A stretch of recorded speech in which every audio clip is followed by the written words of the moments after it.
Hey guys, welcome to another resume review. I'm so pleased by the amount of positive feedback I've received from the first resume critique that I did. Things have been pretty crazy at work, but I am planning to release 1 to 2 new resume critiques per week moving forward. So, like I said, a lot more content to come. And again, I'm so excited that you guys are enjoying this content. I want to mention a couple things before I start diving into this resume critique. One, I'm going to include a form in the description so that you can submit your resume that I can then critique and kind of go through in a future session. Also, I am having one-on-one sessions as well. You probably have seen a video I put out recently where I kind of showcased these one-on-one informal sessions that I've been hosting. So if you're interested in that, definitely let me know and submit that in the form. And as always, if you're enjoying this content and you like everything I've been putting out, definitely like, subscribe, and most importantly, put out or click that notification icon. I'm going to be putting out a lot more content moving forward, so you'll definitely want to stay tuned for the next video.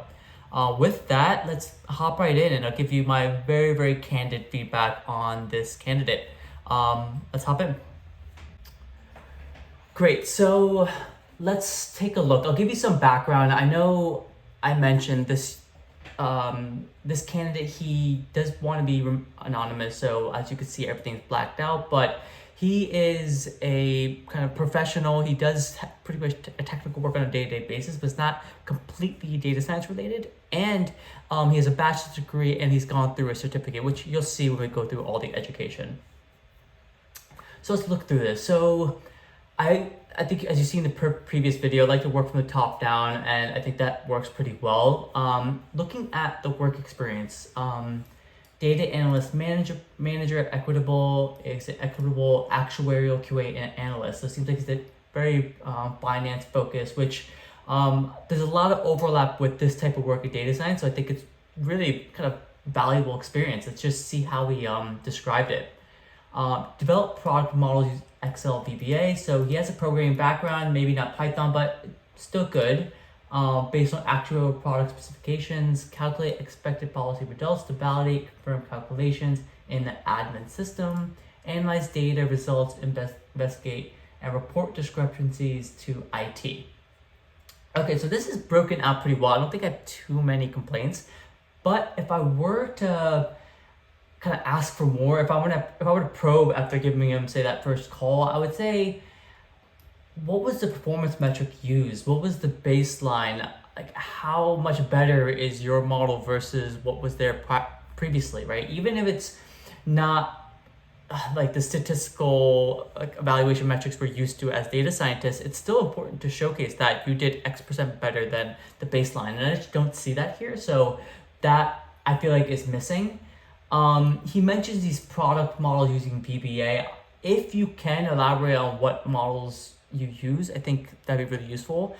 I haven't spoken to him, but I'm assuming that the model used isn't proprietary. If it is, I get why you're pretty vague here, but if it's not proprietary, and this is just general feedback, if it's not proprietary and you are able to highlight the methodology a bit, definitely include that. I think adding those details is definitely better than not adding them, right?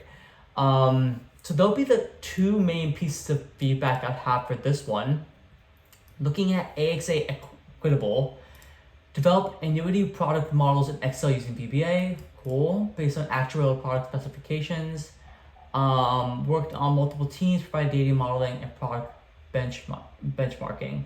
Okay, so you guys probably see very, very similar lines for both. I think you just want to elaborate on the differences here. I think, yeah, it just seems like you did 2 things that were kind of similar. I would like to see like the differentiating factor between these 2 roles and kind of what actually went into them. I don't really get that here, which isn't great. And then worked on multiple teams. So I think the cross-functional nature of this role and the fact that you might be working with, say, marketing and so on and so forth, I think is really important, but I think that really needs to be highlighted. I don't think it doesn't come across kind of what teams you're working with, so maybe highlight that. I think that's really good to include. Provided data modeling and product benchmarking. I would highlight some of your data modeling methods that you used that is missing, and I think would be good to illustrate your technical skills. I think this is a little too vague for my liking. Yeah, and I think similar feedback from the first one. I think that's kind of all I've had to say about the work experience. I think this seems like a pretty technical role, so I like it being at the very top. Just, I think if you have, so this isn't a completely data science role, right? But if you have kind of some skills and kind of some pieces of your projects and your whatnot that has some overlap with the traditional data science role, make sure you highlight that, right? There's a lot in here that you could probably unpack that is very data and data science oriented. So I think that's just missing, and I would definitely include that here. Skills and certifications. So I think this is fantastic. No, I have no qualms about this at all. One thing I might mention is if you have some exposure with AWS Suite or certain frameworks, definitely include that here, right? If you're really comfortable with Athena, if you're comfortable with EMR, SageMaker, what have you, that should definitely go here. If you don't, I think it's fine as is, but I'm just gonna just put it out there. If you do have that content or that skill, include that here. But I think all of this is fantastic and this is great. So looking at this a bit more, so I might take Python, PyTorch, SQL, MySQL, and put into this section and then write this as programming languages. I think that makes a lot more sense. And then you could put you could put data science here and have like NumPy, sklearn, etc. And then you can also highlight some of the models that you're proficient in and comfortable in. I think looking at this in a bit more detail, that's probably how I'd break it up. I would make this programming languages, and then maybe this data science methodology. And then I think it's more distinct, it makes a little more sense. I think a lot of this is very useful. I wouldn't just call it miscellaneous. These are all programming languages that you'd want to highlight in its own section. Like you could put, I think that makes a lot more sense. Certifications, I think these are good. And I like that you have the actual link here to showcase that you've actually done it. Very thorough. I really love that. I think definitely kudos for that. I'm not going to comment on these certifications. I think they're all great. A lot of these I'm kind of aware of just off first glance. Okay, so let's look at the projects right now. Right off the bat, looking at these links, I think is unbelievable. This is just so organized, and it just makes it really easy for me to access kind of the work that he did. So like, let's just look at this one blog post. Pull it over here. Fantastic, writing Medium articles for his work. I'm not going to go through this here, but right off the bat, unbelievably impressed. So if you've been at any of my Q&A sessions or have gone through any of my past videos, you know my biggest piece of advice is to kind of write about the things that you've done. Don't just stop with your GitHub page, actually articulate all your stuff and summarize it in a Medium article. So for me personally, these are just major brownie points and huge kudos that he has going above and beyond for all of these projects, right? So again, I think for anyone watching this, trying to take notes, that is massive and something that I think would be really impressive on my end, and it's honestly making me want to give him a call if we had a position open. So let's look through some of these projects. NYC taxi fare, built XGBoost models to predict tax fare given several features, including latitude, longitude using sklearn. So I'm not going to comment on that line. I think that line has a great amount of granularity while not having too much jargon. So I think everything was good there. My one kind of pet peeve I would say is the fact that it's just paragraphs. In my opinion, I prefer having clear, concise bullets. I think it's just easier to like read and kind of. Yeah, I think that's like the only bit of advice I would give is just break these up into bullet points just so it's easier to read. It's just not as overwhelming and kind of hard to process. I think that would be my one piece of advice here.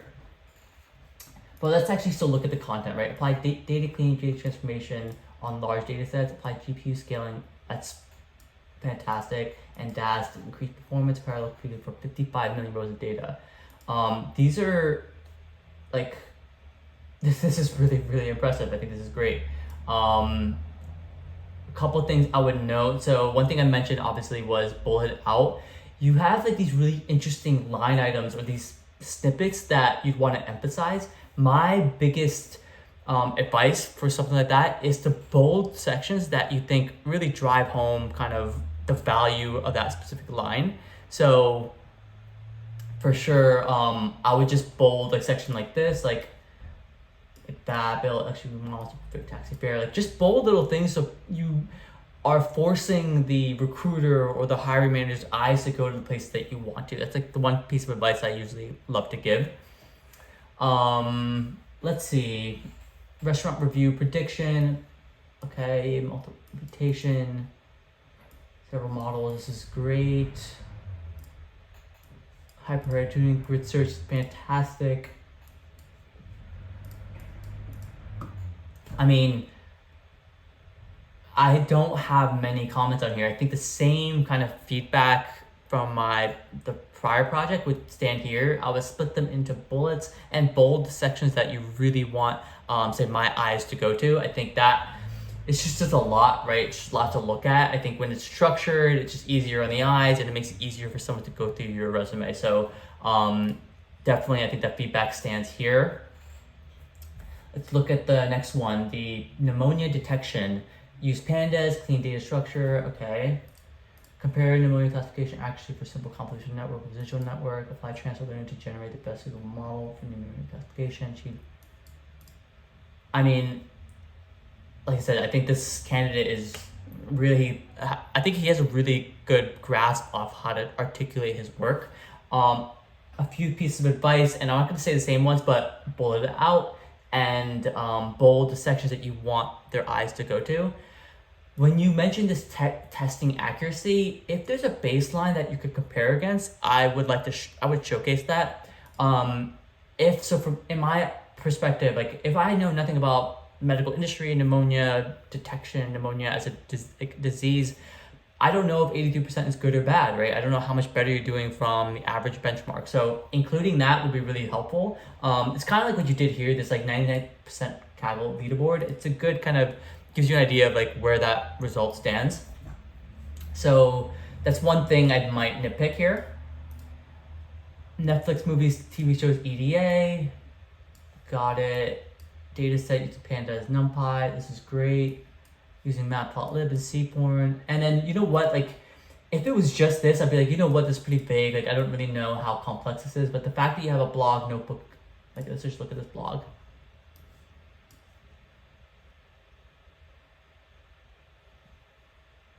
Yeah, so you have all of this. This is really great supplement. I think I'm honestly really, really impressed with the way this is put together. And, you know, I'm glad I'm going through this resume because sure, it's helpful when I critique and really kind of like scrutinize a lot of the resumes. But now that you guys get to see a project section that is fully fleshed out with clear, concise sentences that aren't too granular, I think this is really great for you guys to see because there's a lot of this that I want you guys to emulate, which, like I said, I think it's great for you guys to look at. Education, let's take a look. Machine learning certificate, fantastic. Highlights the courses that he took. That's also great. No issues here. I'm imagining, so I probably shouldn't have to guess, but I'm imagining these were actual college courses, right? I imagine they aren't like Coursera certificates. So if you have a GPA, I would include it here. That'd be really useful. If you don't, that's fine, but I'm imagining you're gonna have some some GPA that will come with this. Definitely include that. UConn, actuarial science, Bachelor of Arts. Great. So I'm glad that you used and pulled the courses that were very data science centric from your grad degree or your bachelor's degree. I think that's fantastic. Actuarial exams, great. I think highlights your like technical or not technical, intellectual aptitude, right? So it's good. Um, yeah, so I think that's essentially it. I mean, to summarize, right? I think I would biggest thing for sure is break this up, make data science methodology and programming language two different skills sections. Really flesh out these models that you worked on. I think there's a lot here that you could unpack that can make these seem like more data science roles. Definitely do that. Break out these projects into bullets and bold sections that you want people to focus on. I think that's really kind of a nice little hack to make sure people are focusing on the sections that you care about. And then lastly, I think the GPA, include that here. I think other than that, the content here is really good.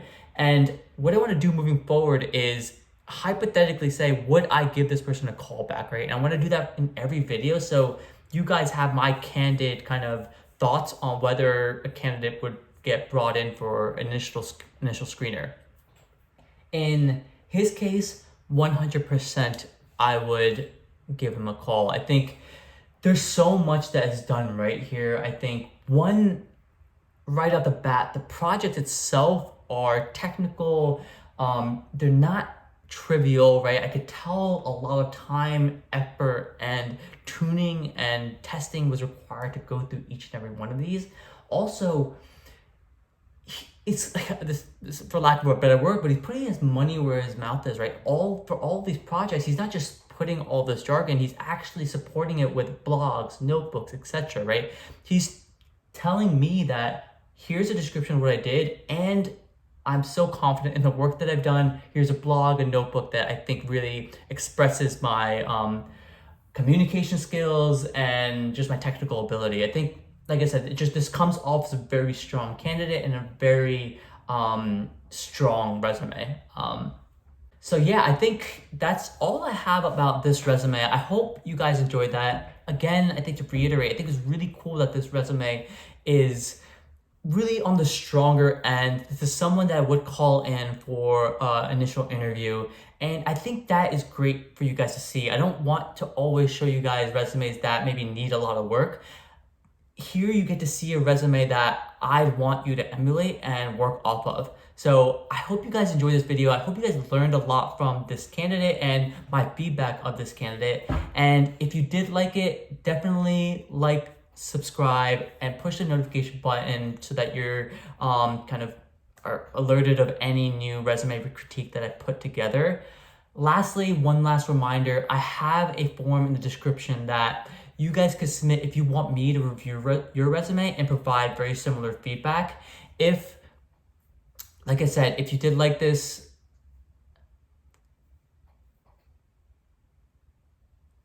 so that's all I had. I'll see you guys in the next video. Bye.